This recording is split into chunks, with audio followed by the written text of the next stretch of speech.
Hey guys, welcome back to Online VBS. Here we are on what will be our day 3. We're actually on lesson number 5 for the week, but number 1 for the day. That'll be our Joseph lesson. But we're going to start out again today with our question that we've started out with all week. And that question is, have you ever had something go not as you planned? Have you ever had anything go completely off the rails or completely not like you thought it should go at all? And as I've been sharing those stories with you guys, I had to grab my Bible real quick. So I've been sharing those stories with you guys. We know what that's like, right? As I think about the stories I've shared with you about the backyard, about the vacation trip, I can't help but think about this year. In March, as you know, schools got shut down. My summer VBSs got shut down. So it's been kind of a crazy time for me trying to figure out how to connect with people without being able to be with people all the time. And that's where the online VBS came from. So even though it didn't go as planned, we were still able to do it.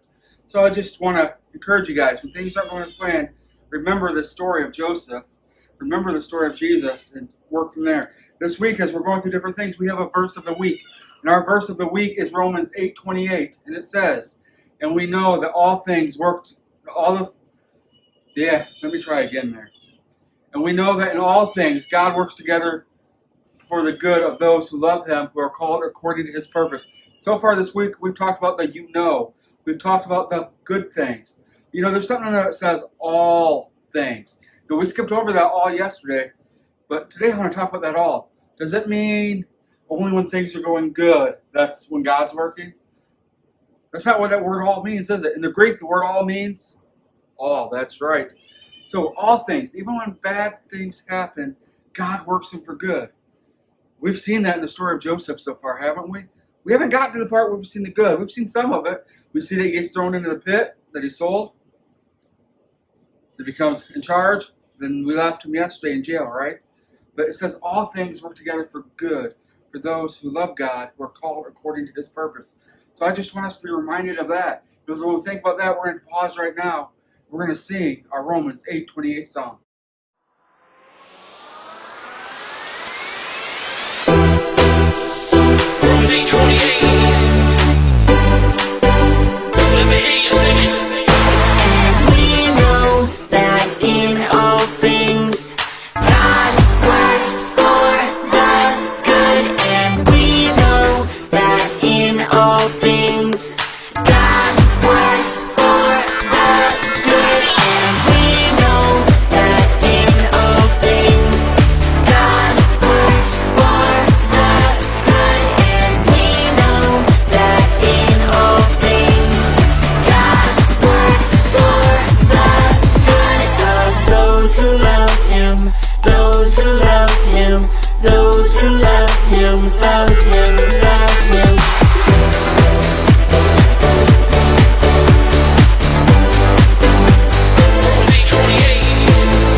According to his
All right, good singing. So here we are. We're back. And remember, this week our thought is discovering God's plan for you. We saw on Monday that God's plan is about you. We're on day 1.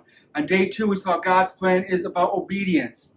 Today, we're going to see that God's plan is about salvation. All right? So we're going to do that in our Joseph story. Our Joseph story today, as you remember, as we've already talked about, favorite son, sold by his brothers, ends up in prison. That's where we left him. So, as we open it up today, we're going to see what happens next. We are in Genesis chapter 40 for that today. And I want to read some of this to you. It says,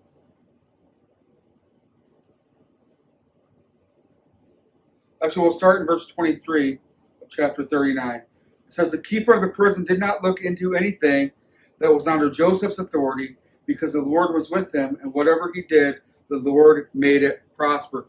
You see, while Joseph was there, while he was in prison, he, once again, was taken to a level of authority. He was taken to a level of having loss of responsibility. So here we are, Joseph's in prison, and while he's in prison, he rises to the top. Just like in Potiphar's house. You know, God was with him. God was blessing him. In verse 40, we say this. It came to pass after these things that the butler and the baker of the king in Egypt offended their lord, the king of Egypt, and Pharaoh was angry with his 2 officers, the chief butler and the chief baker. So he put them in the custody of the house of the captain of the guard in the prison, the place where Joseph was confined. So Joseph is in prison. He's in charge of the things in the prison. And it so happened that the butler, the chief butler, and the chief baker, or the chief cupbearer, is what another version says, the cupbearer, they got in trouble. The cupbearer is the one who would have tasted the king's food. The baker was the one who would have made everything. So very important jobs, and they offended the king. So he threw them in jail. So they're in jail, and they're in the same jail that Joseph is at. You know, we've talked about all these coincidences before. We saw yesterday the coincidence of Dothan. We saw in the beginning all these different coincidences, which we know really aren't coincidences, because they're all things that take place by God's grace, by God's plan. So they're in the same prison with Joseph. And Joseph is walking through one day, he's looking around, hey guys, what's wrong? Guys, and you look troubled. And they were troubled, you see. They both, on the same night, had a dream. And the dream they had, they just couldn't understand, and it was hard for them. And Joseph goes and says, guys, hey, I've seen you guys for a little bit. I see that there's something wrong. How can I help you? Come on, guys, just tell me what I need to do. Come on, tell me what I can do to help you. As they're sitting there, and they're thinking about it, and finally we read this. Then the chief butler or cupbearer told his dream to Joseph and said to him, behold, in my dream, a vine was before me, and in the vine were 3 branches. It was as though I budded it, its blossoms shot out, and observed clusters brought forth ripe grapes. Then Pharaoh's cup was in my hand, and I took the grapes and presented them to Pharaoh's cup, and placed the cup in Pharaoh's hand. Okay, so this guy has a dream. He's like to Joseph, hey man, I don't know what I ate before bed last night, but here's my dream. There was this vine before me. It wasn't like Jack and the Beanstalk, it was a grapevine. And I took them from it, and it was just growing so beautiful. I took them and I placed them in Pharaoh's cup, placed it in Pharaoh's hand. What does this dream mean? Joseph said to him, this is an interpretation of it. The 3 branches are in 3 days. Now within 3 days, Pharaoh will lift up your head and restore you to your place, and you will be put on Pharaoh's cup. You'll put Pharaoh's cup in his hand according to the former manner when you were his butler. But remember me when it is well with you, and please show kindness to me, make mention of me to Pharaoh, and get me out of this house. So they're there, and Joseph's like, hey, this is what your dream means. In 3 days, everything's going to be made right. You're going to go back before Pharaoh. It's going to be awesome. But hey, guy, when you go, don't forget about it. Tell him about me. Come on. He's like, man, you know what happened? I was stolen from my land. I'm stolen from my land. I'm in here because Potiphar's wife lied about me. He didn't even say her name. I'm in here because of lies. Can you just get me out of here? Please, get me out. That's what he shared. No, he didn't share anything about how mean his brothers were or any of that. He said, hey, please remember me. And here's a neat thing in there. As you hear Joseph say this, he doesn't say if it happens. He says when it happens. Joseph trusted God's help in this, that this was going to happen. So after hearing this, the baker's back there like, hey, maybe I should get my dream told. So he comes up to Joseph. Hey, Joseph, what does it mean? Joseph, come on, tell me what my dream means. And here's what he dreamed. The baker says, when the chief baker saw that Joseph's interpretation was good, he said to Joseph, I was also in my dream, and there were 3 white baskets on my head.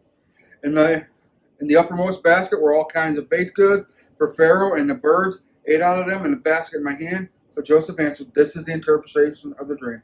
The 3 baskets are within 3 days. Within 3 days, Pharaoh will lift off your head, and you will be hung on a tree, and the birds will eat the flesh from you.